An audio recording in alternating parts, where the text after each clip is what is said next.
पर देखते रहिए।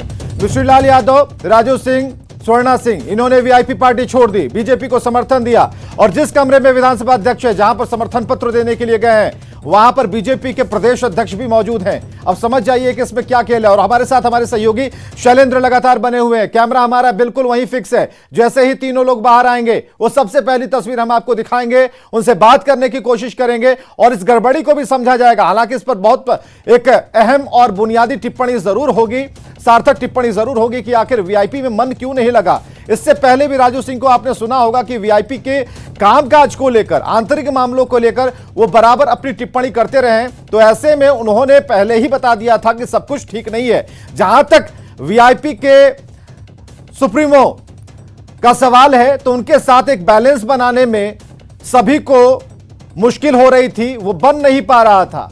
तो एक बड़ा झटका यहां पर लग गया है। बिहार की सियासत की आज सबसे बड़ी खबर हम आपको बता रहे हैं। वीआईपी के सभी 3 विधायकों ने बीजेपी को समर्थन दिया है और ऐसे में जो समर्थन का जो पत्र है वो विधानसभा अध्यक्ष के कक्ष में अभी दिया जा रहा है।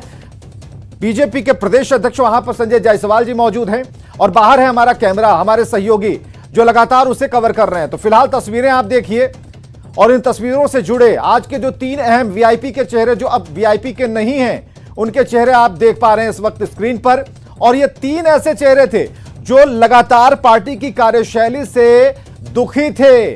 उन्हें लग रहा था कि इस पार्टी में हम नहीं रह पाएंगे, बोलने की आजादी यहां नहीं है, काम करने की जो कार्य संस्कृति है उससे वो बिल्कुल सामंजस्य नहीं बिठा पा रहे थे। और यही कारण है कि आज एक बड़ी खबर के तौर पर इन 3 विधायकों के चेहरे और नाम सामने आ रहे हैं। समर्थन बीजेपी को मिला है। हालांकि वीआईपी की तरफ से जो पहली टिप्पणी है वो ये कही जा रही है कि फोड़ लिया गया, सीधे समझिए।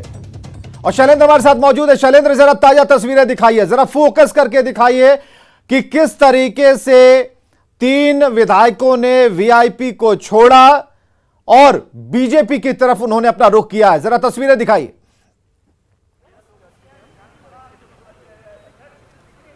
बिल्कुल, देखिए विधानसभा अध्यक्ष का ये कमरा है ठीक ये सामने और यहाँ पर इस वक्त तमाम लोग जो हैं वो अंदर में मौजूद हैं।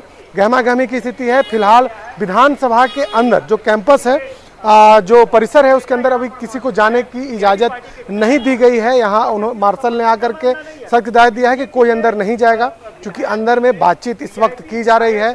और वीआईपी पार्टी की जो तीनों विधायक हैं, जो फिलहाल 3 विधायक हैं वीआईपी पार्टी के, वो तीनों इस वक्त विधानसभा अध्यक्ष के कमरे में मौजूद हैं। दोनों डिप्टी सीएम मौजूद हैं और प्रदेश अध्यक्ष संजय जायसवाल मौजूद हैं। और माना जा रहा है कि यह जो प्रक्रिया है वो विलय की प्रक्रिया है। विधानसभा में वीआईपी पार्टी का विलय बीजेपी में किया जा रहा है। वीआईपी पार्टी के जो तीनों विधायक हैं वो इस वक्त बीजेपी को अपना समर्थन दे रहे हैं, उनकी बीजेपी में विलय कर रहे हैं। इसकी प्रक्रिया इस वक्त अंदर की जा रही है। थोड़े ही देर एक सवाल है कि वीआईपी पार्टी के जो प्रवक्ता हैं उनका ये कहना है करेंगे कि आखिर जो वीआईपी पार्टी की तरफ से जो एक आवाज आ रही है उसमें ये कहा जा रहा है कि अभी 3 गए हैं, हम 40 जीत के दिखाएंगे।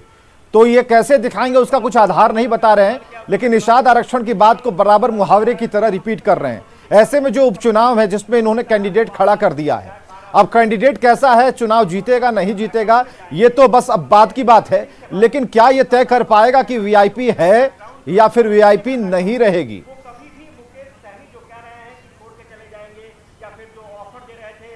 देखिए, तीनों विधायक बीजेपी को अपना समर्थन देते हैं तो ये तो तय हो जाएगा कि फिलहाल इस वक्त बिहार विधानसभा के अंदर वीआईपी पार्टी नहीं है।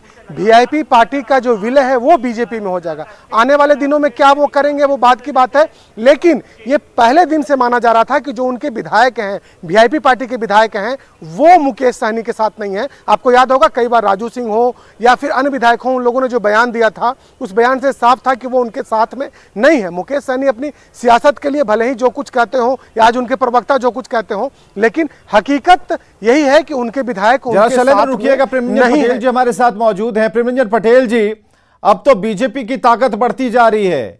अब वीआईपी से 3 जिन चेहरों का जिक्र, जिन नंबर्स का जिक्र करते थे मुकेश सहनी, अब आपके साथ हैं, आपको समर्थन दे दिया है, यानी कि बीजेपी और ताकतवर हो गई है। क्या कहेंगे इस पर, खुश हैं? भारतीय जनता पार्टी ताकतवर है और ताकतवर बनेगी ही। जो विधायक वीआईपी से चुनाव जीत करके आए थे वो नरेंद्र मोदी के नाम पर जीत करके आए थे, नीतीश कुमार के नाम पर जीत करके आए थे, एनडीए का पार्ट बनकर करके आए थे जीत कर करके। मुकेश सहनी ने उत्तर प्रदेश में जो काम किया है, नरेंद्र मोदी को ललकारने का काम किया है, उसने योगी आदित्यनाथ जी को हराने की बात किया है उसने, तो इससे उनके विधायक नाराज थे। इसलिए उस नाराजगी का कहीं प्रतिफल है कि वो विधायक मुकेश सहनी को छोड़ कर करके आज एनडीए के साथ और भारतीय जनता पार्टी के साथ जुड़ रहे हैं। लेकिन इनका तो कहना है कि ये फोड़ दिया किसी ने, बिना नाम लिए बोल रहे हैं, कहीं आपकी तरफ तो इशारा नहीं है? नहीं, हम लोगों ने कुछ नहीं किया है। मुकेश जी सहनी जी का कारनामा जो है से उनको ले डूबा है। उन्होंने क्या कहा? उन्होंने कहा कि हमारी विचारधारा और लालू की विचारधारा एक है, वहां से धोखा खा करके आए थे। उन्होंने कहा कि मेरे पीठ में खंजर भोंका गया, और जब हम लोगों ने सम्मान किया तो उस सम्मान का बदला उन्होंने हमको अपमान कर करके लिया। तो आज उनके उम्मीदवार को भी उनके सहयोगी या जिनके विचारधारा की बात करते हैं वो ले कर करके भाग गए। यही विचारधारा इनकी भी है और वही विचारधारा राजद की भी है। दोनों एक दूसरे को धोखा देने वाली विचारधारा, और वो विचारधारा मेरे साथ समाहित नहीं हो सकती है, हमारे साथ टिक नहीं सकती है। चलिए, बहुत बहुत शुक्रिया प्रेम रंजन पटेल जी हमसे बातचीत करने के लिए। तो अब वीआईपी के जो सुप्रीमो मुकेश सहनी है वो किधर के रहे, तो ये बेहतर आम लोग भी इसे अब जज कर पाएंगे कि वीआईपी की ताकत क्या है। यानी कि वीआईपी के अंदर की जो ताकत थी वो अब बीजेपी की तरफ उसने रुख कर लिया, तो वीआईपी के हाथ अब कुछ बचा नहीं।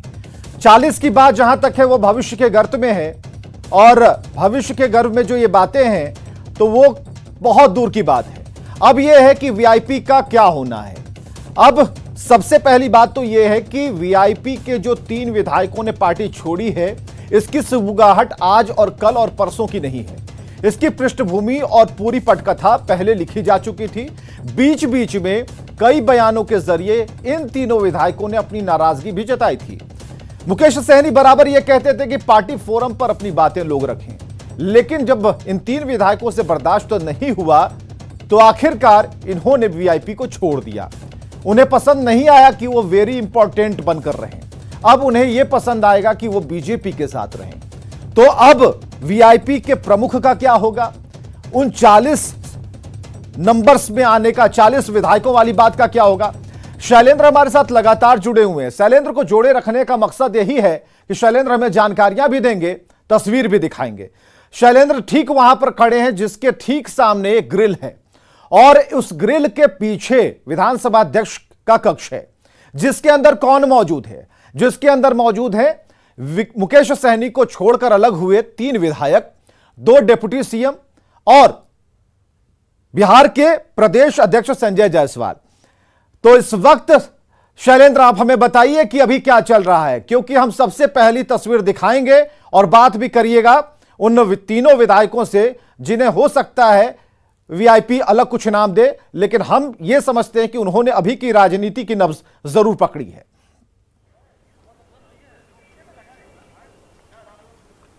बिल्कुल, देखिए जाहिर सी बात है कि जिस तरीके से विवाद चल रहा था उससे यह साफ जाहिर था कि आने वाले दिनों में ऐसा ही होगा। बीजेपी के नेताओं के जो बयान आ रहे थे उस बयान से साफ था कि अब मुकेश सहनी को बीजेपी बर्दाश्त करने के मूड में नहीं है, क्योंकि उत्तर प्रदेश में जिस तरीके से अभियान मुकेश सहनी ने चलाया उसके बाद की यह कार्रवाई साफ तौर पर है। क्योंकि इसमें सबसे बड़ी बात है कि उनके पार्टी के जो विधायक है उन लोगों ने ही सबसे पहले उनका साथ छोड़ दिया और वो बीजेपी के साथ चले गए, और यही इसी का नतीजा है कि इस वक्त तीनों जो विधायक हैं वो विधानसभा अध्यक्ष के पास पहुंचे हुए हैं, और दोनों डिप्टी सीएम भी इस वक्त मौजूद हैं। बीजेपी के जो प्रदेश अध्यक्ष हैं वो मौजूद हैं। अंदर बातचीत चल रही है, जो पूरी कार्रवाई होती है वो इस वक्त चल रही है, क्योंकि सबसे पहले तीनों जो विधायक हैं जो इस वक्त वीआईपी पार्टी छोड़ने का उन्होंने मन बना लिया है और बीजेपी के साथ आना चाहते हैं, वो लिखित आवेदन देंगे विधानसभा अध्यक्ष को, और जब वो स्वीकार हो जाएगा उसके बाद ही उन्हें मान्यता दी जाएगी।